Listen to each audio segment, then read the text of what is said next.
this is a whole lot of cheese for one man to eat. And I was like, I don't think I'm going to even get through this before it goes bad.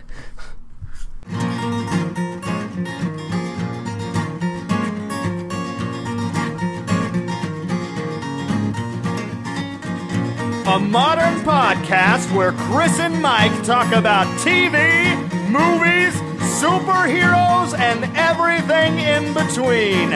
It's time for Superhero Slate. Hello, everyone, and welcome to Superhero Slate, the show where we run down the latest superhero entertainment news. We love TV, movies, cheese, and superheroes, so let's talk it all out. My name is Chris Dillard. And my name's Mike Royer. And this week, Jessica Jones comes on strong.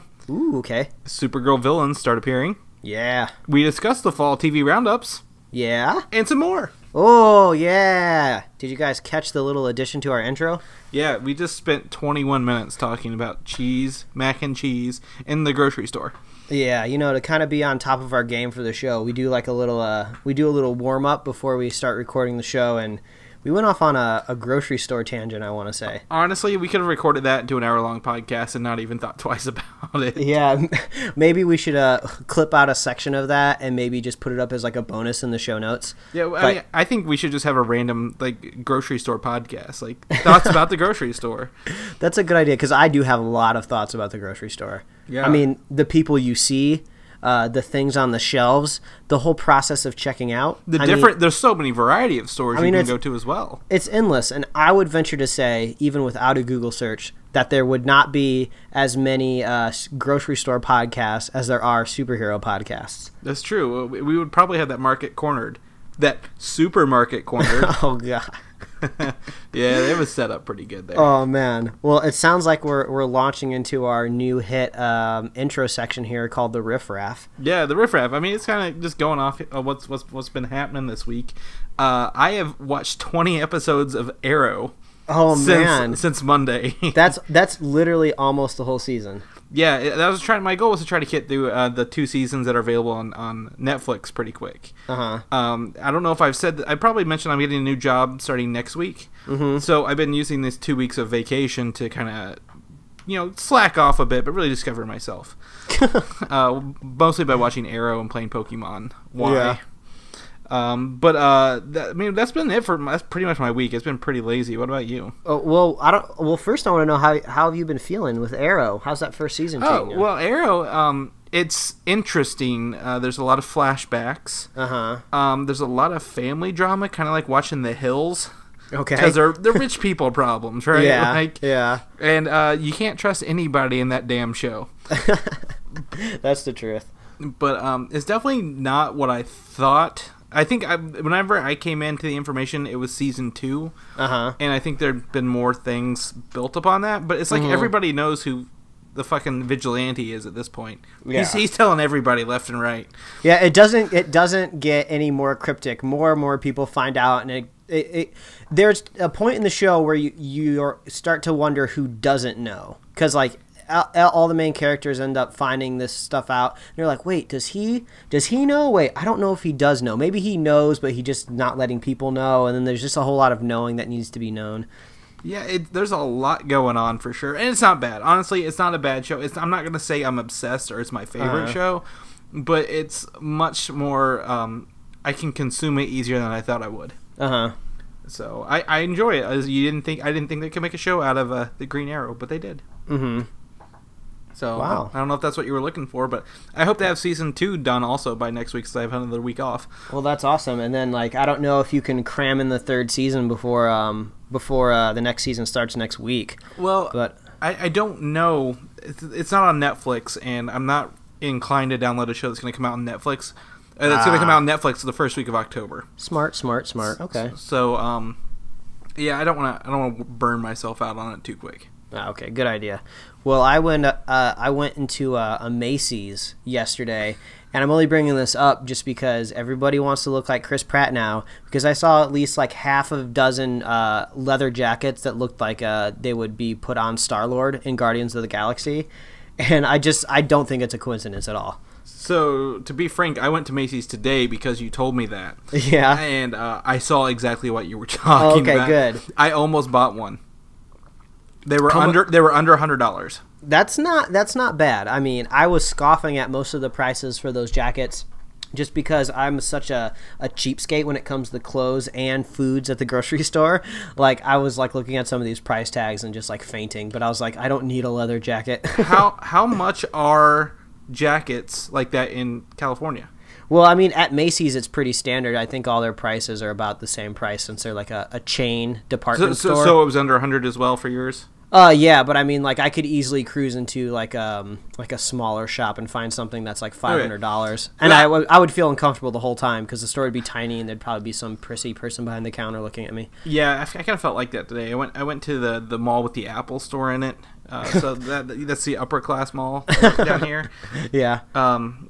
So I feel you, but yeah, I know exactly. I bought a bunch of clothes at Macy's actually. They have some really good regular clothes, but yeah, you're not wrong there. That's you know what? Sure. You know, even us nerds have to make sure that we are looking good. You know, we got women that we got to impress. It's true, and you know, potential business partners. You never know what sponsor wants to hit up our podcast. Oh, nice! We're gonna start plugging potential sponsors. I like that. That's right. I'm a big fan. I'm a huge fan of that. Mm-hmm. That's really been about it. No one sent me any good Nintendo 3DS games idea, but I also found out you have one. Yeah. The only reason I didn't bring it up on the show last week is because I never play it. Like, it was an excellent Christmas gift, and I wanted it. But after I got it, I realized that like I don't play games as much as I used to anymore. So it doesn't even really matter what gaming system you put in front of me, whether it's next gen, whether it has fun games on it. I just never make the time to play it. But anyway, I have a whole rant that I laid out for you just about how the device that I have, the hardware is just awful. Like the hinge is like super wobbly, and it's not broken. It's just how it's designed. It's meant to just like flip open and I guess kind of lock, but it doesn't really lock. It just kind of wobbles, and then the stylus will like rocket out of its hole. Just at the slightest little flip, it'll shoot across the room. And the number one worst crime on this device is that the volume rocker is right where my freaking hands hold the device. So I could have this thing like not making a peep, and I could be like playing it in bed at night, and like the wife could be asleep, and like I could do like one little move, and the thing goes from 0 to 100, and it's like blaring, and it's like, no, that's just bad design. Okay, see, I got lucky. Whenever I ordered mine off of eBay, mine came in like this rubber housing that makes it look like an Xbox controller. Yeah. And it's got like, you know, it makes it more, you know, comfortable on your hands than the flat design does. Uh-huh. And it also covers A, the volume rocker, B, the stylus hole, and the rubber kind of prevents that wobble on the thing because it's rubbing against each other. Oh man, I need one of them. And I sent you the link, and it's really awesome, and I've had a really good time playing Pokemon Y, but I don't know what my next game's going to be. Uh-huh. I'm tempted to get Mario Golf or Mario Kart. Okay. Mario World or Mario 3D Land, or maybe another Pokemon game. I don't know. I really like I love old school Mario games, or just any sort of Mario platformer. Like, I've been having like this huge hankering where I want to play them. Yeah, I know hankering means food. I don't care. But I really want to play some of these old Mario games, but I don't have a Wii. I don't have a Wii U. I don't have anything. So I'm just like out of Mario right now. Yeah, I'll tell you, Mario 3D World for the Wii U. Mm-hmm. My fiance 100% of that game. Oh wow. She put hundreds of hours into that. That was the best piece of thing because she played on the gamepad while I played Grand Theft Auto. Oh, nice. And that was pretty awesome. Speaking of games, I want to start this. I've been playing Destiny: The Taken King for the past week. Oh, okay. 2 weeks. Great update for the game. It's actually like playing a whole new game. And it adds, like, there's more content in that update than there was in the original game that it came with. Yeah, and I think that's the main reason why so people are split down the middle about the game.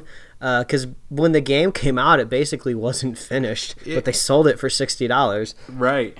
I mean, I put money in the expansions because they were on sale one day, so I got the expansions, and I sold the game and bought it back at Target for $20 because it came with my Xbox. But The Taken King has actually rejuvenated my interest in the game. Oh, wow. It didn't just add content; it redid a bunch of the core gameplay things in it that make it even, I think, more accessible and more has a lot more replay value than it used to. Oh, well, that's cool. Yeah, so I just want to throw that out there. So maybe you'll get an Xbox One day. We'll see. One day. One day. Oh, well. You ready to get in some news? I suppose. I mean, this is a superhero podcast, so we should probably segue into, the meat and potatoes of our show. Well, I have no meat and or potatoes, but I got some Spider-Man news. Ooh, okay. Well, bring it on. Okay, Spider-Man will be 15 years old in the movie. That has been confirmed by the director. Okay. So this is kind of along the lines of Ultimate Spider-Man. Mm-hmm. And he's been Spider-Man for 2 years at this point.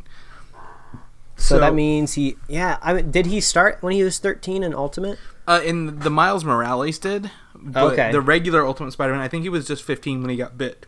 Okay, gotcha. Because he couldn't drive and he couldn't do anything else. But the director did say he will be 15 years old in the movie, so that's when we'll see him taking place in Spider-Man rather than an origin story. He'll have been Spider-Man for 2 years. I really like this. If you think about the ages of our superheroes right now, which is something that I don't think really anyone ever thinks about, because basically all of our superheroes are basically 30s, like Hollywood pretty people, and you just like, oh, they're at the age where their shit's together, or they probably have apartments or places to live. So we're finally going to get like a superhero that really doesn't have his shit together. A dependent superhero. Yeah, dependent superhero. He needs a roof over his head, and he does not have the means to pay for it. Yeah, I mean, I totally agree. Like, I'm ready to see this younger Spider-Man. Again, that is not an origin story, and kind of see what that life's like. I'm ready for Spider-Man. Yeah, I'm ready. We haven't really had much Spider-Man news. I mean, there was a big blowout, in the summer where we finally got the official announcement that we were actually going to be getting Spider-Man in the Marvel Universe. And then since then, all we got after that, we got an announcement of who Spider-Man's going to be. And then we got just that little nod that, oh, hey, Spider-Man's going to be in Civil War, but we all knew that, pretty much anyway. Yeah. So, I mean, what's the release for his movie? Is it 2017? Yeah, it's the July release for 2017, June or July 2017. Yeah. So I mean, we usually don't start getting some really good info until about a year from the movie, so we got it till next summer before we start getting much. Yeah, it's actually late July 28th, 2017. It took Thor's spot that Thor really had. I think Thor's a better November film anyway. Yeah, I like that. I like those movies in the wintertime when we get to look at a little superhero action. That's true. So next up, another Spider-Man, the Sinister Six movie that was in talks to be done. Drew Goddard kind of was in talking this week, and he said that it was like a Spider-Man adventure, kind of like a one-shot kind of deal. Okay. Like, it's not like it wasn't going to be a continuation of his story. Like, it wasn't going to be like Spider-Man 1, Spider-Man 2, Sinister Six, Spider-Man 3, but it's going to be like, kind of like a one-shot where he could like insert into this adventure with the Sinister Six, then go back to his main story. Gotcha. And it could still happen with Marvel. Like, they haven't ruled it out as, like, maybe one of the sequels of Spider-Man down the road. Well, I mean, I think it's got to happen at some point in time. I mean, we haven't had a whole chance to flesh out the Sinister Six. I mean, the only reason we haven't had it yet is because his last movie failed. So I would like to see it at some point in time. That's always such a big thing for Peter to deal with. Is being stretched between all these villains, so I'd love to see it happen on camera. No, I agree. And the Ultimate Six is what it's called with Sinister Six. They actually blackmailed Spider-Man to joining their team for like one mission that they needed to, rather than try to kill him. And that was an interesting take, rather than him. Like, he ended up fighting them all in the end, but like it wasn't like them just trying to get him the whole time. Yeah. And I think Sinister Six, like, we've seen a lot of those villains already in use. Sandman, Green Goblin, good lord, have we seen enough goblins in our Spider-Man films. But I want to see Mysterio and Kraven and a couple other ones flesh out first before they jump to that big team-up. Yeah, event. But I think one great thing that happens from this acquisition of Marvel and Spider-Man is we finally get to bring Norman Osborn into the Marvel Cinematic Universe. And, Marvel has that problem with villains. And Norman Osborn, he's been used a lot because he's kind of the best villain that they have over there when Sony had him. So I think it'd be really cool to kind of see him being a big baddie in the Marvel Universe now. Yeah, and he also could, very well butt heads with Tony Stark, being both, company conglomerate heads. And again, he took over for Tony in the comic books in Dark Reign and took over his armor. And he created he was technically the Iron Patriot. in the comic books before they did something different. But yeah, it's a great. I agree. Norman Osborn could be a great overarching theme in that as well. Yeah, because I mean, seriously, I think Civil War is going to be a great film from what I've been seeing, but I have a feeling one of the criticized points of that movie is going to end up being that Hydra has just run its course.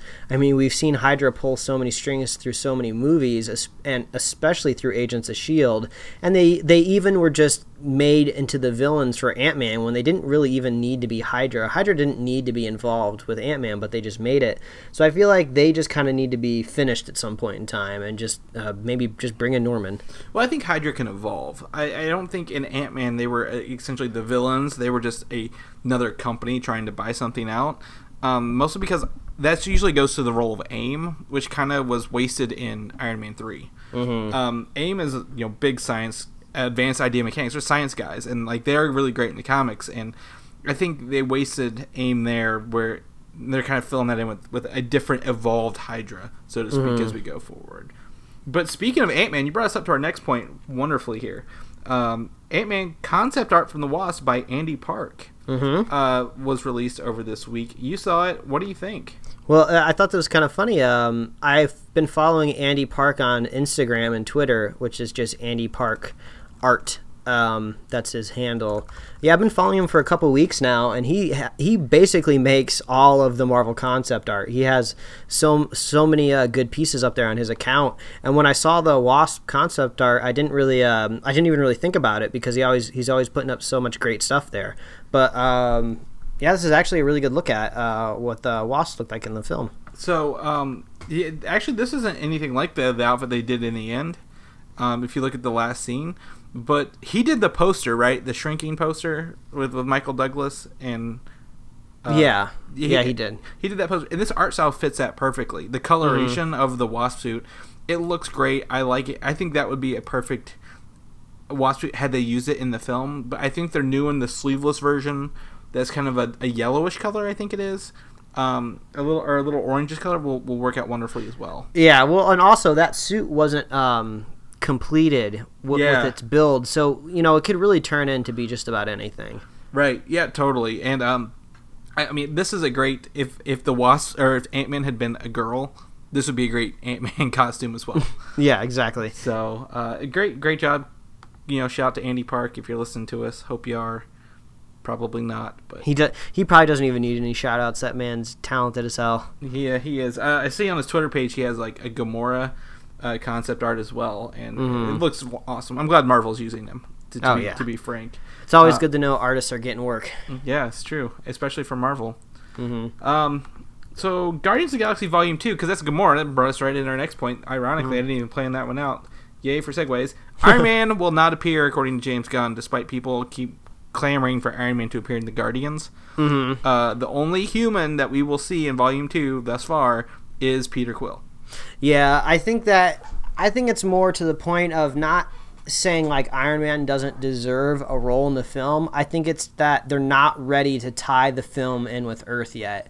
And I think if you bring in Iron Man, that just totally changes the focus of the film to holy shit, there's aliens and there's people out here that look like us, and there's this whole machination going on off the planet. And so that just totally changes the focus. So it totally makes sense to not put him in the film. Yeah, I agree. I mean, Iron Man doesn't need to be in there. Hulk doesn't need to be in there. Like, leave the Guardians to themselves, doing their thing, jamming out to their jams. Yeah. And then they'll come back to us. Did you get a chance to listen to the Guardians animated playlist I made up? I saw you follow that on Spotify. No, not yet, but I do definitely have plans. I think I listened to like 2 songs on there, if I remember right, just to kind of get the feel for the vibe. Yeah, totally. I mean, honestly, I listened to it a couple times this week, and I was still pleasantly surprised by it. Good. Well, things that pleasantly surprised me include Jessica Jones. Oh, yeah. The first live-action footage appeared this week in a small teaser trailer. It says it's 2:59 p.m. It goes to her bedroom, right? And then the alarm clock goes off, and I don't know the song she's listening to, but I know that part of the song. Loving You was Never Been Easier, I think, or something like that. Yeah. Then you see Henry reach over and she crushes the alarm clock. And this is the first time we have, confirmation she has her superpowers. Yeah, I mean, this is just kind of a really good this is a really good depiction of kind of what her character is like, which is basically a superhero that is lazy and does not want to be a superhero. Kind of reminds me a little bit of Hancock. I hate that movie, but that ill-fated Will Smith project. But I thought the teaser trailer was cool. But basically, what I got out of it is I'm expecting a full-fledged trailer within like a week or so. Yeah, again, we talked about this. I'm feeling Agents of S.H.I.E.L.D. episode 2. Yeah. To bring people back into the show. Premieres always gather great crowds. Yeah, but the second episode is where you need that retention. Yeah, and honestly, I feel like we are going to get an announcement that catch this episode of Agents of S.H.I.E.L.D. to see the Jessica Jones trailer, just because that's what they've done in the past. But I could see maybe them not doing that just because it is on Netflix, because that's basically like ABC telling you to go watch TV on the internet and not on cable. I would say you're right, but they did that with Daredevil. Oh, they did? Yeah, Daredevil had live action trailer commercials. Oh, wow! During Agents of S.H.I.E.L.D. season 2. I don't remember that. Well, that's why you lead the show. Yeah, because I mean CBS, or I guess ABC is owned by Disney. Who also has a great deal with Netflix, but they're just buying ads. Like Hulu has ads. Yeah, in the middle of stuff. Yeah, I guess that's true. But yeah, I think after we get this premiere, like maybe Thursday or Friday next week, we might hear something like, "Oh, check out Agents next week. You're gonna get some Jessica Jones." Yeah, I agree. I'm ready for Jessica Jones. So. I guess the thing about this is it has a camera on the floor in her booze, and she doesn't wake up till 3 in the afternoon. Mm-hmm. I think we're going to see a really, really human super person. Yeah. And we don't know how she got her powers or why she's not using them, but definitely ready for Jessica Jones. November 20th. Can't get here soon enough. Man, November 20th is further than I thought it was. Yeah, but it's closer than we thought. It's less than 2 months. It's too close to Star Wars. How am I going to be able to watch anything knowing that Star Wars? It's a different month. Oh, but it's so close. I mean, honestly, once I get that once I pass my Thanksgiving turkey, it's all Star Wars all the time until I get to see the movie. Well, Thanksgiving's the week after Jessica Jones, I'm pretty sure. Well, okay. Well, that's good timing then. Yeah. I gotta buzz through Jessica Jones. We did it with Daredevil. We can do it for Jessica Jones. We'll record a spoiler cast for it, and then we'll just forget about it until Star Wars. We'll cruise in the turkey, and then after turkey, it's Star Wars, and then, like I've said before, I'm curious what our planet's going to be like post Star Wars. Yeah. So. I agree, but what we really want to see more of is Luke Cage, a big part of Jessica Jones. Okay. And we've got some images of Luke Cage on set this week, and my favorite one I'm going to put in the podcast here, because there were so many. Mm-hmm. You have one on the featured image, where he's like working at a barber shop, but this new one is him with a broom looking pretty dejected. Oh, man, he just wants to be a superhero, man. He doesn't want to be sweeping the floor. Yeah, I'm pretty sure his shirt says Pop's Barbershop, and he's sweeping hair off the sidewalk. Mm-hmm. But, the thing about Luke Cage is, it's hard to find work as a criminal. As a convicted felon, he probably can't get a legit job. Mm-hmm. So that's why he's doing time sweeping hair on the sidewalk. Yeah, I mean, some of those other photos, though, he's got some big guns on him. I mean, he definitely looks like he has indestructible skin. Yeah, I mean, he also kind of looks like a turtle. Okay. But I guess, oh well. What about Agent Carter? Are you ready for Agent Carter? I mean, I'm going to skip ahead of Luke Cage here because Agent Carter, I just bought Season 1 on Blu-ray this week. Okay. I just got Season 2, give us our first poster this week. Are you ready for it? You know what? I'm ready, but I feel like I need to calm myself because we had to wait till 2016 for that show. Yeah, we do. It's a spring series. Apparently, Lucifer is also a spring series. I didn't mention that before. Oh, okay. That's why we haven't seen it yet. But this Agent Carter poster takes her to Los Angeles. Yeah, and it's got that nice, old style airbrush look to it. And she's in, L.A. That's where you are. You probably know these sights and sounds. Probably not. They're set in the 50s. Well, I'm curious. I would assume that it's probably going to be filmed out here in Los Angeles. You would think logically that would make sense, just because that's where all the studios are. But they could easily be like filming in like Toronto or something like that, just to get like a tax credit. But I've noticed a lot of productions for just any shows are moving back to LA, because there's a long stint of news earlier in the year where they were talking about how they were beefing up the tax credits for LA County. So we might be seeing more TV shows in general coming back to the promised land of palm trees and expensive leather jackets. Yeah, so Agent Carter Season 2, this poster is from New York Comic Con going on. Mm-hmm. And of course they're going to take... New York Comic Con's big for TV, to be honest. And she's got her blue and red, her iconic blue and red. It's not quite her hat blue and red, the people cosplay. So I think she's evolving her look, but keeping the same theme. Mm-hmm. And Agent Carter, it's a great... It's like watching a bunch of Marvel one-shots, because it's set in a different time. And I want to see more of Leviathan in this season. Yeah, I think we definitely will. The first season was really solid, so I'm looking forward to the next one, and I want to see what they end up doing with it. I'm curious to see what they do with the Marvel past, because honestly I don't think we're going to be going back there in the future. I think any sort of past is going to be tied in with Agent Carter. I don't think we're going to be getting any more period movies. Even though I really liked it, it's really cool to think about Captain America and that period film. Because, I have a feeling if we didn't get that, we wouldn't be getting that Wonder Woman movie that's supposed to be taking part in, like, what did we say, the 50s or the 20s? Or It pretty sure it takes place in the 50s, because it's after the war. Yeah, I couldn't remember what decade, but I think that's cool. I think that's awesome that we can play with the decades. And we definitely see that with X-Men. Yeah, exactly. And what I like about Season 2 is that it's 10 episodes.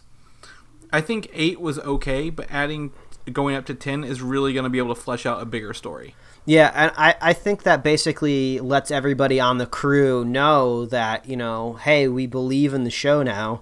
You've stood the test of time, so go ahead and go crazy with Season 2. Yeah, exactly. And it's in LA. LA is the founding point of Iron Man. Iron Man's set in California. Mm-hmm.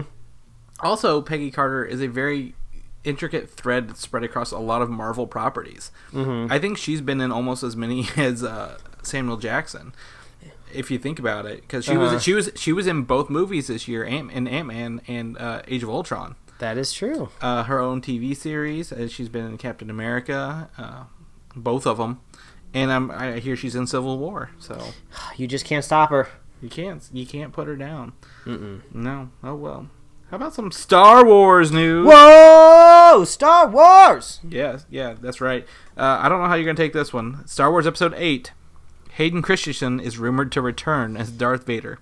Ooh, okay. / Anakin Skywalker. I don't know. One version of him. Oh, well, I would assume it would be in a ghostly form, right?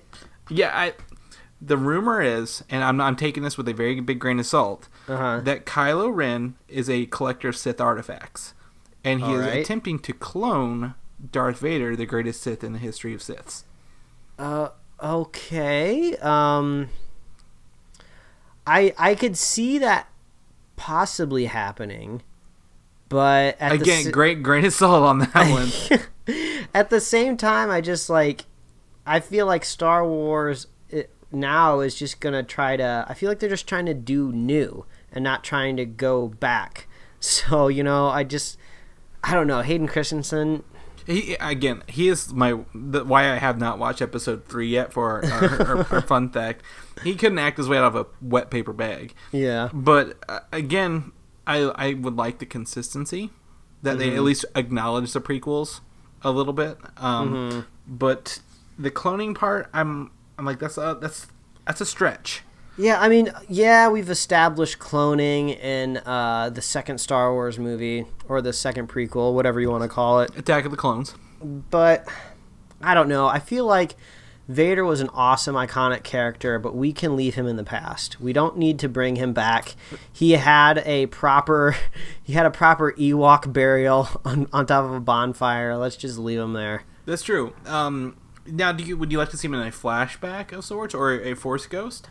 I think it's possible. I mean, that's kind of something that we've only ever seen in the original trilogy are these forced ghosts. I don't think they were in any of the prequels, were they? It's mentioned at the end of 3 that Qui-Gon has found a way to communicate from death. Oh, okay. And that's where he teaches Yoda and Obi-Wan to do that. Gotcha. I mean, I would love to see more of that. You know, it'd be cool to see that developed. They replaced him on Return of the Jedi. They replaced David Prowse with Hayden Christensen. Yeah, that was... as the Force Ghost. Yeah, that's all dumb. It is pretty dumb. It's all dumb. This is dumb. When I talk about Star Wars, I want to talk about good stuff, not dumb stuff. I would like to see a flashback, honestly, where they reference some points, some hidden points of Darth, or I guess Anakin Skywalker's career path that we've not seen on the TV show or movie. That maybe shed new light on the character. Yeah, maybe. To maybe show that he was more powerful than we ever assumed. Yeah, I think it would make more sense to if you had to bring up Christensen, bring him in these standalone Star Wars, like these flashback. What are we calling those movies now? Oh, the I guess Star Wars Chronicles. Or Star Wars Stories or something. Yeah, Star Wars Story, Rogue One is what the official title is. Yeah, put him in one of those movies. Yeah, if I don't expect him to have a large part, but if they do have him coming back, I haven't seen him act in a movie in a while. Yeah, that's a bold move. You know, I think the rule of thumb going forward is just keep the prequels out of the new movies, whatever cost. I was at Target and I went down the toy aisle and I saw a Jar Jar toy and I was like, who is buying this Jar Jar toy? This makes no sense. Honestly, those are probably old stock being brought back out that they never sold. Because I've been watching the toys, and I about bought a lightsaber at the Disney store today to play with. But I think a lot of those they don't have any Jar Jars on the new toys, so I think that's an older one they're bringing back out. Maybe they're like, we got a whole warehouse of Jar Jars. Yeah, we're paying the rent on this warehouse, and it's just not worth it. And it's like those Atari games they dumped in a landfill, and then people were digging them out later to sell them. Oh yeah, there's like a documentary about that, isn't there, on Netflix? Yeah, so the Jar Jar toys are now the new landfill. Yeah, I guess so, but this one has dirt on it. What does Target have? It's still got dirt on it.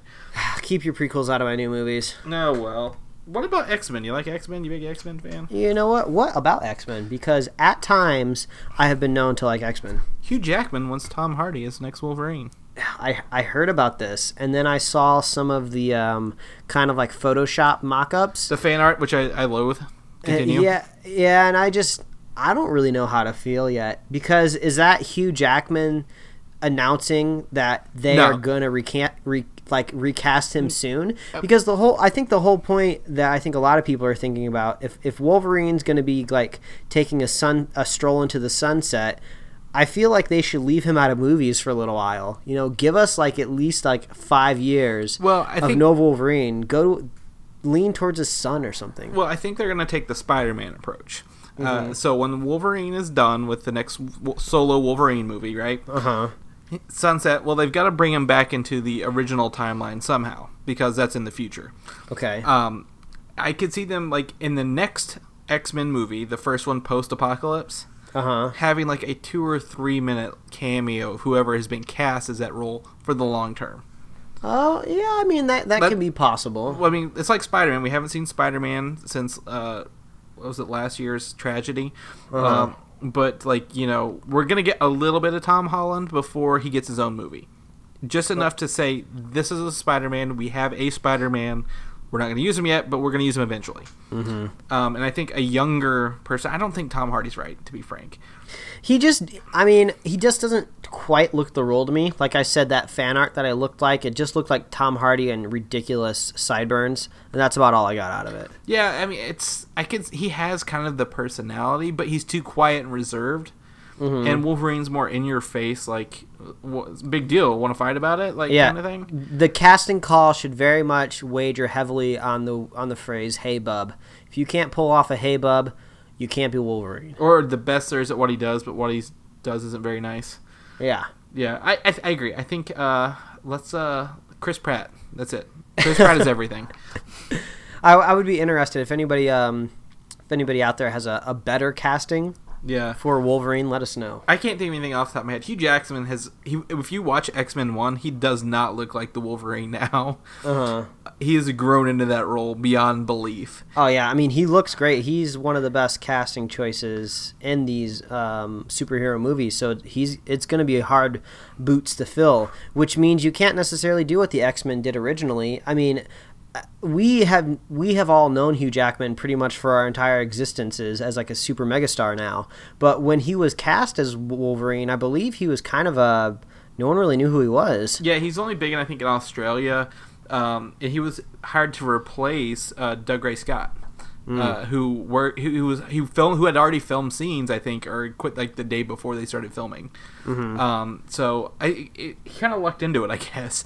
And he didn't really look it then. But I think I think they can work it out now to get someone they really want and who can have a long lifespan of Wolverine of like 15, 16 years. Yeah, let's cross our fingers and hope it's good. Yeah. What about Men in Black? You Men in Black fan? I mean, I don't know. I mean, the first movie was okay, but that's about as far as it goes. I like Men in Black. I'm going to be honest. I like the first movie a lot more than I thought I would. And this is actually, Men in Black is based on Marvel Comics. This is the only reason I bring this up. Okay. I think it's not Marvel, but it's an imprint owned by Marvel, so technically this it's like Kick-Ass. Yeah. It falls under that. There's a new trilogy in the works with Will Smith not involved. I mean, I think that's okay. I just really want my Men in Black 21 Jump Street crossover because it sounds ridiculous, and I don't care if people roll their eyes at it. I think it's going to be stupid and funny, and I want to see it. Oh, yeah, I totally agree with you. That can still happen. Totally agree with you. But I think Men in Black there's a good point in it to bring it back and maybe take it more into the comic book approach. Where it's maybe a more serious kind of X-Files style film. Yeah, I could see what you're saying. I love the first one. I read the novelization of them several wow. times. Yeah, novelization of Men in Black. It came out in a very interesting point in my life when I was reading like the Michael Crichton novels, like Jurassic Park and The Lost World they did, and I just had a huge fascination, and I really enjoyed the first film. The puppetry in it was very Star Warsy. It wasn't full of CGI and stuff, and Men in Black 3 wasn't bad, but I don't think it's great. Neither was the second one. Anything with Johnny Knoxville automatically gets knocked like 5 points.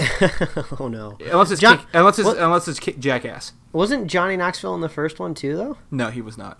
Oh, okay. He's the stupid sidekick with two heads in the second one. Oh, okay. Yeah, I remember now. So, oh well. Either way, I like First Men in Black, and the new trilogy in the works. I'll buy it. I'd watch it, and probably not get into the comics, but I'll watch the movies. They got your money. That's what you're trying to say. Yeah. Oh well. How about Supergirl? Are you ready for Supergirl yet? I'm not. You know what? I'm still waiting for you to watch that pilot. I still gotta watch that pilot. New trailer came out, which gave us a couple images and a few Supergirl villains. The first one I'm going to show you is Reactron. Okay. As you can tell by this very blurry image from the Supergirl trailer, that Reactron kind of looks like an Iron Man kind of dude. He's just got some sort of crazy GIMP mask on, and he's got some sort of red glowy thingamajig. Is that like a gun, or? I'm pretty sure that's like a chest piece. Oh, really? Yeah. So he generates radiation from his body. Okay. I think that's a formidable power. And he is equipped with a heart made of gold kryptonite. Okay. Which allows him to render Kryptonians powerless for 15 seconds. This is comic books, okay? Yeah. Just from the comic books, not from the movies or shows, as we haven't seen it. I assume he's not in the pilot. But if he has like this Kryptonian stuff, he can use it against Supergirl, of course, so he's a formidable villain. Yeah, I have a feeling Kryptonite is going to be a running theme throughout Supergirl. Because, I mean, if she's going to be, super strong, she's going to need something to bat against her. So, the thing about that is it takes me back to Smallville days, which isn't a good sign. Where they had like, oh, this sort of kryptonite makes Clark be a bad boy. And, oh, no. Oh, no. Either way. But, I mean, if you Google search Reactron, the first, image of him shows him, he's got like a glowy hole in his chest, like that radiates like his kryptonite power or whatever. Well, I think this the second villain looks a lot more impressive. So yeah, so the next villain is Hellgrammite. Hellgrammite is actually a larval form of like a millipede or some sort of bug is actually what the name is, And in the comic books, he fought against Superman and Batman, and he looks kind of like a praying mantis kind of character. Yeah, he's just got this crazy, unhinged, mutated jaw. He looks like he's straight out of some sort of like thriller science fiction movie. Yeah, he kind of looks like if you go look at like Blade 2 vampires. That had like the split jaws and stuff like that. Yeah, exactly. So again, in the comic books, he looks like kind of like a. I've seen this character before, like this kind of creature before. He kind of looks like a humanoid bug. But he's got like more bug features like bug eyes and praying mantis and like things around his mouth where he's been mutated. However, in this DC Supergirl universe, they've taken more of a, I guess, a grounded approach to make his mouth look very weird and buggy. Yeah. Well, it's good that the villains are at least kind of shaping out to look cool, because the premise of the villains basically being on Earth from the pilot is a little shaky in my head. So that'll kind of be a big determining factor whether I think the show is going to suck or not. So, I'm going to stick around. I'm going to watch the second episode at least. Right. I think the pilot's decent enough to get you to watch episode 2, which is what pilots are for. Yeah, totally. And we've got a whole month until the first episode even airs on TV. So we've got some time for me to watch it and you to get a little hyped for it. Yeah, man. Do you like Prometheus? You know what? I haven't seen it since I saw it in the theaters. It looked good, but it was kind of dumb, in my opinion. Okay, that's fine. A lot of people are... This is a very divisive movie. I like Prometheus. I think we've talked about this because I don't care... No, it was Brian. I think Brian was on the podcast when we talked about Prometheus. I don't care because I didn't see Alien until after the fact. I didn't grow up watching Alien. So whenever people are like, well, this is different than Alien, and so on and so forth, it didn't have that effect on me. Yeah, the whole part of the movie with connecting to the other franchise never really bothered me. I didn't really care the origin of the aliens. It didn't bother me that much. It was just that the characters in the movie were stupid.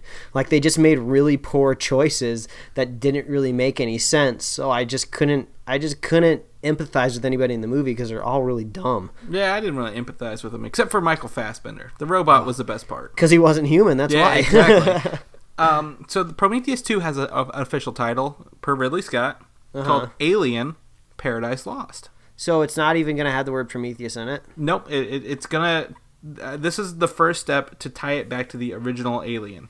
I guess that's okay. I think it's a dumb title. Paradise Lost just sounds like a weird, like...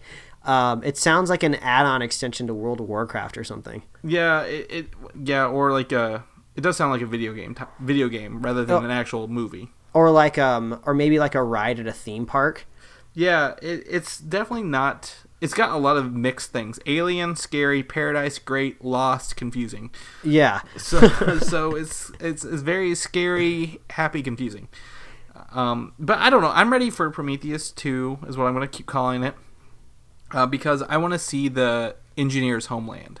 Yeah, I mean, we had an interesting cliffhanger in that first Prometheus film, so it does kind of spark, the curiosity inside of the people that watch the movie. So, I would think I would like to know. If I don't get myself to a theater, or I just don't want to sit down and endure the 2 hours of this next movie, I'll at least go online and maybe get the Cliff Notes.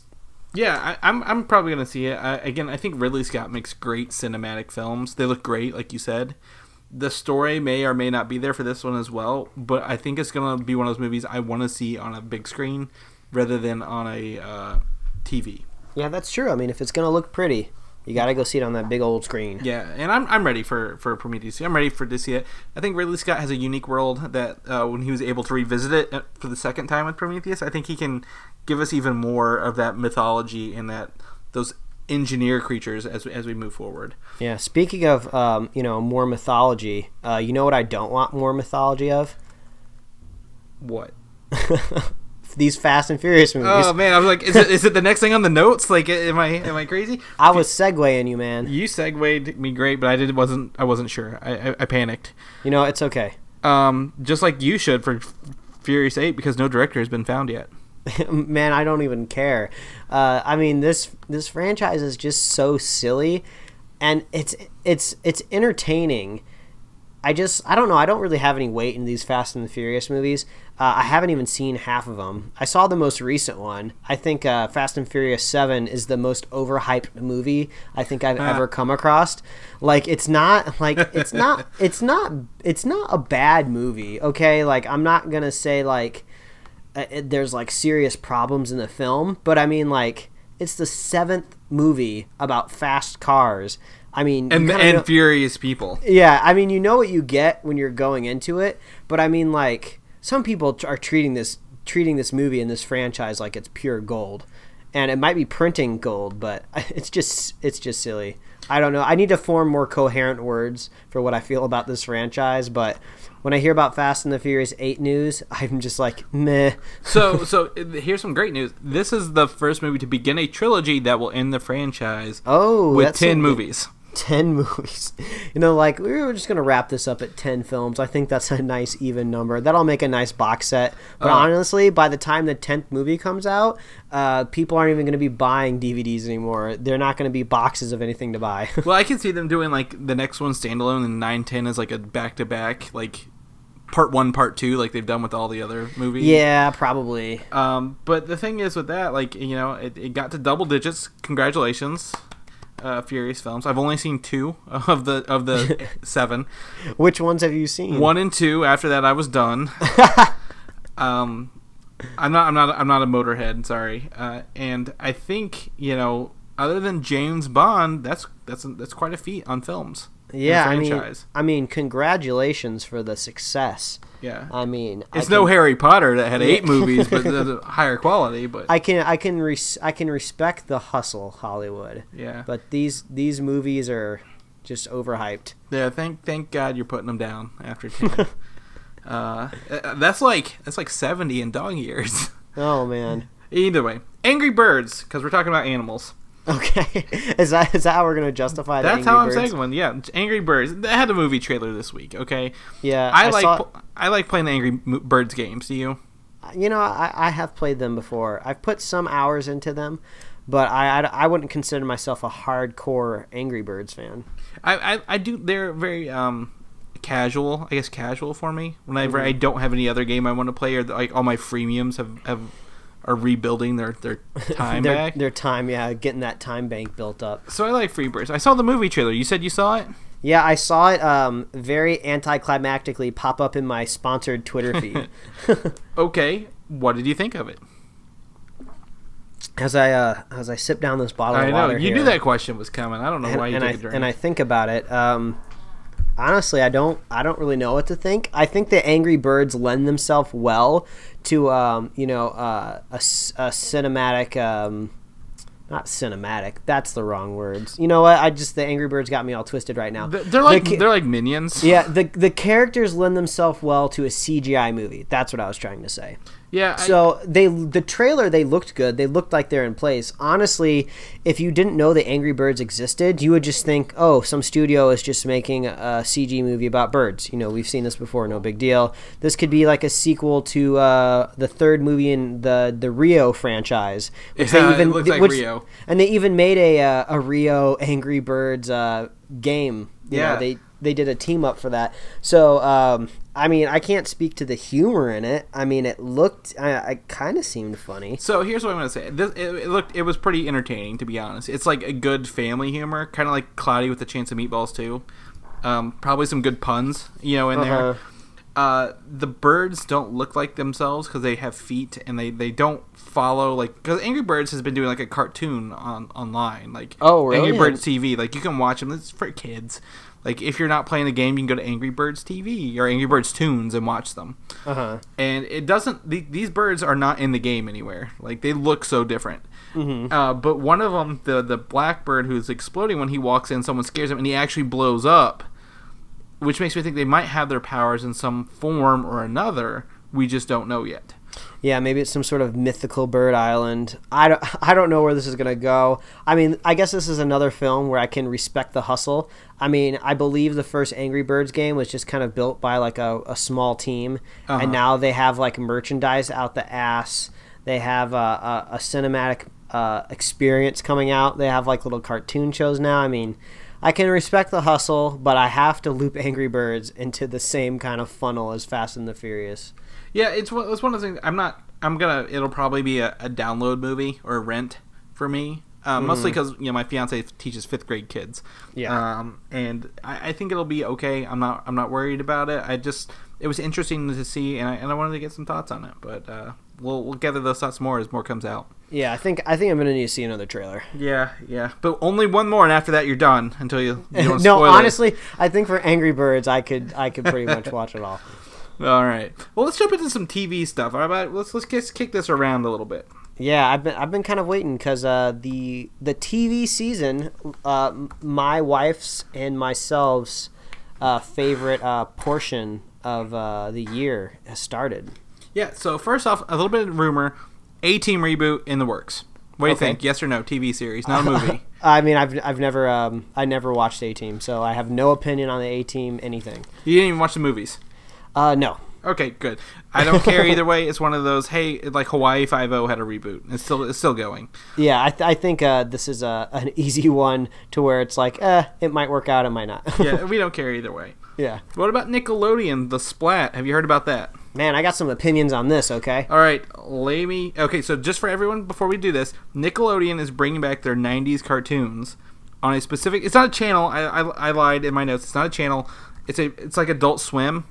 Yeah, where they have a block from like 10 to 2 a.m. or something like that. Yeah, and just to be clear, it's just reruns. It's not. They're not bringing back the shows. Right. Yeah, they're bringing them back to watch on the air, but they're not creating new ones. Yeah. Well, guess what, Nickelodeon? So there's a website out there right now. I don't know what the URL is because it's not legal. It kind of changes every once in a while. I'm sure it's being hosted outside of the country. It's called like Nick Reboot. So you can just Google Nick Reboot and you'll be taken to a page where they literally do this. They just have a live streaming block of classic Nickelodeon shows. And actually they throw in some Cartoon Network stuff too. Basically any sort of nostalgia cartoon show from the 90s they loop in there. They got like a nice little chat room that you can just type in on the side and talk about what you're watching, and they show the schedule and what's up next. And you can watch it all online, which is something that's not going to happen with this. Anybody who's nostalgic for the 90s and watching these cartoons doesn't have cable, Right. like these millennials that they're trying to grab this demo. They're not going to pay $40-$50 for a cable subscription, so I don't know what they expect this to do. I mean, I can't think of anybody that's going to be like, oh man, the 90s cartoon shows are coming back, all right, I'm going to go get a cable subscription. They must be delusional if they think that's going to happen. That's true. Well, the thing is, a lot of I think it's the online TV channel, I forget what it's called, is coming out or is on it. I think it has Nickelodeon. But about the Splat is it's from 10 p.m. to 6 a.m. and shows that include are like All That, Angry Beavers, Cat Dog. God, I love Cat Dog. Hey Arnold, Ren and Stimpy, Legends of the Hidden Temple. Rocko's Modern Life defines me as a person. I don't think there's a lot of shows on here. I feel like there's not enough shows to justify this. Yeah, honestly, I think the network is attributing nostalgia as too powerful as it actually is. I mean, we love these shows. We love watching them. But honestly, I don't think it's going to sustain anything. I mean, I love Rugrats, but I mean, there's no way I'm going to sit down and watch, I'm going to tune in on the Splat block every night just so I can watch Rugrats. Like, no, I'm not going to do that. Well, I don't think it takes that approach because it's not a primetime block where you tune in. It's like Adult Swim. I turn on Adult Swim because nothing else is on and I can just tune out, but it's still something there. I think this is the same way where it's just tune out things you've seen, but oh, hey, I remember that Wild Thornberries. I'm not going to watch it actively, but it's still there. Yeah, I think this stuff just works better streaming on Netflix or Hulu or something. This is streaming content. That's what you want with this nostalgia stuff. I mean, the whole point is like I don't want to go back in time to where I have to wait for a specific time in the day to watch this.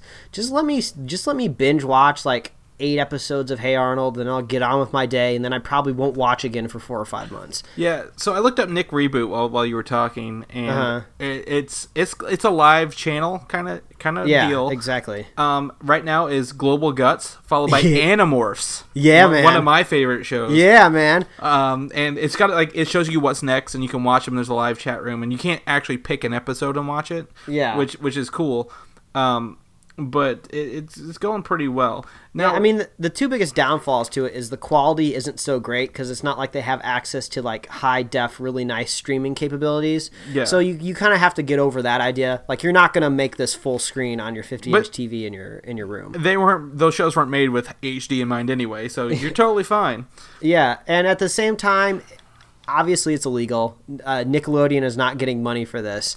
But, Nickelodeon, they could just look at this and just make it better. I mean, they can supply the internet with better copies of the show. They can also make a chat room. They could do exactly what Nick Reboot's doing, but just overall better quality. The Splat is taking a social approach with chat rooms and active things where people can request episodes and stuff like that. And so I think it's trying to combat with Nick Reboot, but I think you're right. Like, this is something I'm just going to put on and tune out, but not really actively seek unless it's on Netflix or Hulu.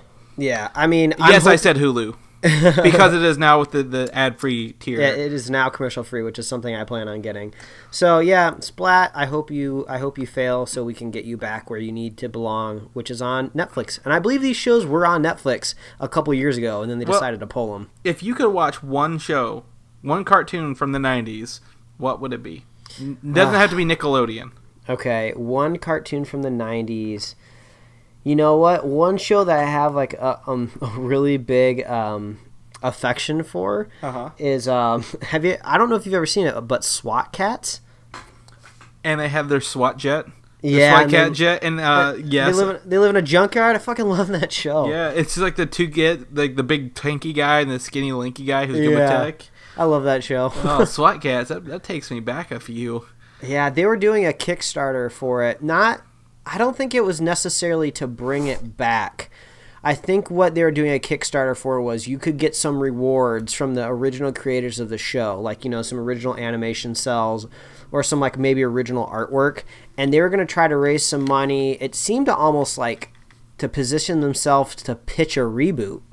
Like, the money wouldn't necessarily give them money to make it, but it would give them money to kind of, I guess, make resources to take to a studio. Either way, there's definitely a fan base out there for more SWAT Cats. The last time I saw SWAT Cats was in an airport on my way to see you in 2013. Oh, yeah? Yeah, that's the last time I saw SWAT Cats, so it all comes back around. Oh, that theme song is so rad, too. Yeah. Wow, that's pretty good. I would say, if I was going Nickelodeon, Rocko's Modern Life. Okay. If it's not, honestly, I'm not an anime fan, but Zoids was always something I enjoyed. Holy crap. Oh, I remember Zoids. Like, they had, like, if I remember right, there was, like, some sort of classic Zoids, and then there was, like, a next generation Zoid show. Yeah, like, there's, like, Generation 1, 2, and 3, and the Liger Zero that could, like, turn into other ones. Man, I was at the perfect age to fall in love with that show when it came out. But it just didn't quite have the same grasp on the West as these other shows did. So it just kind of fell to the wayside after a while. I think it got popular. It got just popular enough to get, like, toys in like toy stores. Yeah. But that didn't last long at all, and then it was all gone. Yeah, that was pretty good, and that's really I remember those. And Rocko's Modern Life. If they actually released it on DVD, I think they do now, but they didn't used to. I would own that. Like, Laundry Day is a very dangerous day. That's all I'll say about that. Well, I have a feeling if there's any other shows you like out there, they might be closely related to what we're about to talk about. They are about to talk about something. However, I want people to write in your favorite cartoons from the 90s. Yeah, that's my call. Tell us your favorite shows from the 90s. Yeah. However, TV Roundup, The Muppets started this week. We're going to start about shows that are airing right now. Yeah. Okay, so I watched The Muppets. Did you watch The Muppets? I watched The Muppets, and, we're kind enough here at Superhero Slate to give you a small chunk of time to let you talk about The Muppets, because we know you love it so much. Okay, so The Muppets episode exceeded my expectations. Yeah, it was good. I enjoyed it. I thought the mockumentary kind of Office style would get old, but there was just enough narrative to the story and random inputs, like inserts, to make it amusing. Yeah. I thought the I thought overall the show was pretty good. It was a solid pilot. I thought the musical guest that they had towards the end of the show was a very awkward moment, but I think it was just a weird misplaced thing. Yeah. So again, for this, like, if we go back to the old Muppet shows from the 70s, they always had a musical guest, or they didn't have a musical guest always, but they had a host that was in all the sketches. Mm-hmm. And I think if you go to the 90s, they had Muppets Tonight, which always had a musical guest, kind of like all the late-night talk shows do. Mm-hmm. And I think this is a play on that. However, we don't actually see the TV show they're making. We just see behind the scenes. Yeah, exactly. It kind of is like Muppets with 30 Rock kind of style, kind of mixed together with a little Modern Family with that kind of interview style. Yeah, it totally worked, and I think the humor was spot on. It's great for kids. Some people thought it was racy. There was a petition of like mothers who were mad at it because they thought some of it was racy. No, it's not. It's pretty tame, actually. It is very tame compared to what else is on. But I enjoyed the Muppets. If you guys want to check it out, I'm going to continue watching every week, and we probably won't do any more reviews on it. But if Mike likes it, I got him sold on it. I don't know if you're going to go back for more, but I'm glad you enjoyed it. Yeah, I mean, this is actually kind of a sad moment, you know. If people are fans of Superhero Slate and have been listening to the shows, you've been raving about the Muppets, and you've been ramping up to this moment. But now that the Muppets are kind of aired, we probably won't talk about the Muppets again until like maybe the finale of the show. Yeah, so unless something superhero related shows up, because they had what's her face? I can't even think of her name. Hunger Games chick. She's the voice of the girl in the Lego movie. What was her name? I don't know why we can't think of her name right now. I feel horrible. It doesn't matter. She's not in a Marvel or DC movie, so we don't have to remember her name. So there is a guest star, and they also had the guy from Jennifer Lawrence. That's her name. Just Jennifer came to Lawrence. The other one, the one who plays Effie. I found out she plays Effie. Oh, I have no idea. I was told this by my fiance, either way, I think that, I could see Robert Downey Jr., Chris Hemsworth making an appearance, Chris Evans even. Yeah, I think that would be cool. I mean, it is an ABC property, so. And they seem to have people who enjoy being on kids stuff. So, either way, Muppets, I'm going to be interested. I don't know if they'll come out with another movie anytime soon now because of the TV show, but I will suck up for the meantime. Well, for this past summer, it has been fun talking about the Muppets, and we will send them off into their first season, and then I will allot you a few more minutes towards the season finale, so you can talk about your Muppets. Thank you, I appreciate that. So you watched Heroes Reborn today? Yeah, I did. I had to be prepared. I watched it yesterday, actually, and what did you think? I want to get your thoughts on this. Well, you know what? I went in, I not really seeing any trailers, not really knowing much thoughts about what other people thought about the show.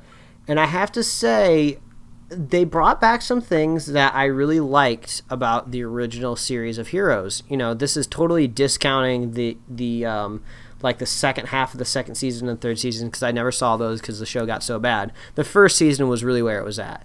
But I really liked the mystery behind the first season. I liked not knowing where things were going. I liked not knowing how things were tied together, and I just really like those aspects of like what if, what's going to happen next week. And I felt like I really got that in this extra long I guess it was kind of 2 episodes. Yeah, it was like a 2-episode pilot, but it was very much stitched together. It was episode 1 and 2. They aired them back to back. Yeah, I mean, you can go watch these on NBC's website right now for free. I would recommend watching it. I had a decent time. There was definitely some points in the pilot that I thought were extraordinarily weak. I mean, my wife and I totally rolled my eyes with that when they jumped into that video game segment. Oh my god. That was atrocious. I mean, that not only did it look bad, but it definitely just feels like someone at the studio was just like, we got to get the kids. And how do we get the kids? We throw in a video game. That's how you get the kids. We got to get these kids watching TV. We got to throw in a video game. That's just what it felt like. And it was just totally shoehorned in. I kind of like that I kind of like the mystery part of it. Like I said, I like these unanswered questions, but I do not like the way that they're trying to tell that part. Yeah, so I watched these. I also watched the I guess the prequel, the 5-episode prequel that's like a small episode. That tells about events leading up to the explosion at Odessa. I really like Jack Coleman, Noah Bennett. the horn rim glasses guy. He's awesome. There's a guy carrying around a suitcase full of pennies, and I want to know what he's up to. Yeah, he's interesting. I like Zachary Levi's performance, but I do not like him and his wife's characters because they're killing.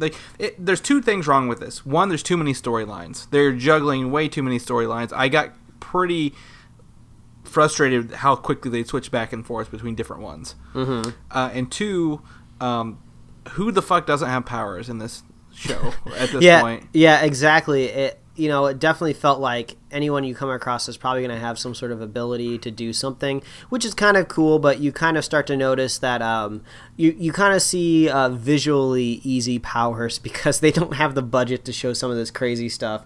Some of those fire effects that they showed were awful. I think the Flash has better special effects than this does. And the Flash sometimes can get a little iffy, but the Flash is exceptionally better. But I think I might continue watching this. It was kind of interesting seeing some of the older cast members pop up in this show. And I kind of liked how it was around this clouded memory of the horn rim glasses guy. I don't remember his name. Noah, yeah. So he kind of comes into the show with he doesn't really quite remember what happened, which is perfect for the people watching the show because I don't quite remember what happened. So it works really well.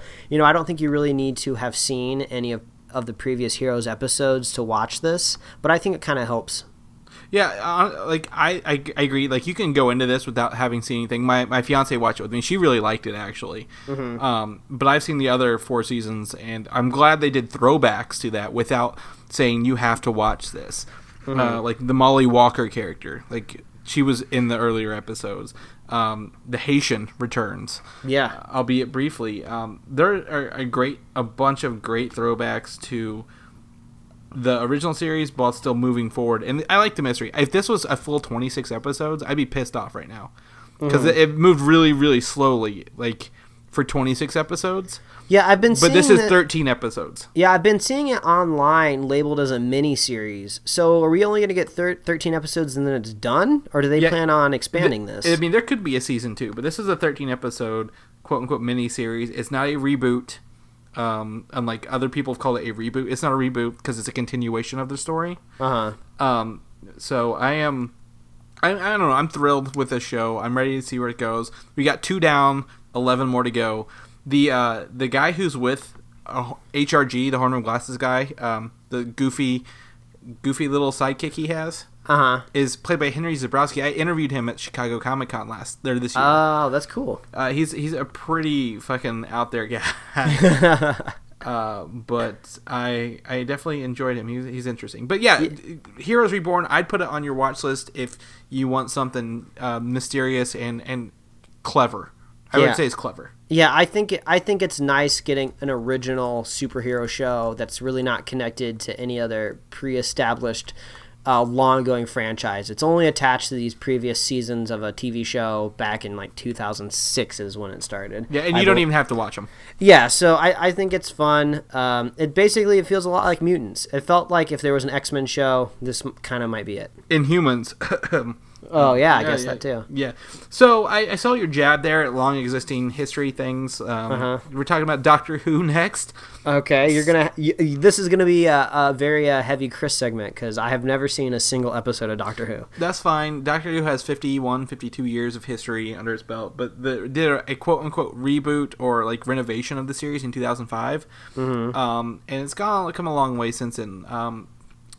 Doctor Who Season 9 launched Season 9 since the 2005 reboot this past week, and this season focuses on 10 two-part episodes, 10 two-parter episodes, so 5 total stories, and it's interesting. I don't like the current partner with the Doctor, Clara. I don't like her at all. I'm glad she's leaving after the season, but this older Doctor is kind of like the cool grandpa you wish you had.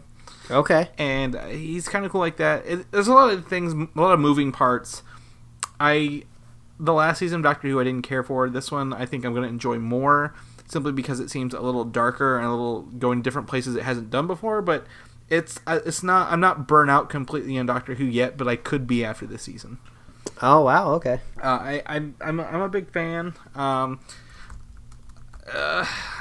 don't know. It's becoming very insistent on itself. Yeah, I have no stake in Doctor Who, so whenever I see news pop up, I'm just like, oh, that must be nice. That must be nice for those Doctor Who fans out there to have something to enjoy. Yeah, it's that time of year where we get 10 episodes, then the Christmas special, and then wait again until next year. So, lastly, Gotham debuted this week. Did you watch it? No, I didn't. Yeah. I think I've kind of made a decision that I don't think I'm going to watch Gotham. Mainly, the first season's over. The second season's starting to ramp up. I've been hearing a lot more people online be a little bit more vocal about the first season since they finally had a chance to kind of think about the show. And I think overall, I have not heard a lot of really excited people about the show. Some people basically think it's a show created by people that don't really read comic books. So, I mean, that's not a very good start. Well, I haven't heard a lot, and I think that says a lot. If I heard a lot, if it had a vocal community, I would feel better about it. Mm-hmm. But there's not a vocal community. Like, there was a bunch of people telling me, hey, watch Arrow, watch Arrow, watch Arrow. There's not a lot of people saying, hey, watch Gotham, watch Gotham, watch Gotham. Yeah. And I think that's what it's going to take for me to watch it, but I don't think I'll ever get to that point. Yeah. I mean, honestly, when I think about it, I just want to see Batman, and we're not going to get Batman. So that's when I start thinking about Arrow, and then I start thinking about Flash, and then all of a sudden I'm thinking about better superhero shows, and there's only so many time of the day. I mean, heck, if we want to fit Muppets into our schedule, we can't. There's not also time for Gotham. I mean, there's only so many hours in the week. Yeah, thankfully Muppets is only half an hour, by the way. But if you watch Gotham, let us know what you thought of the season 2 premiere.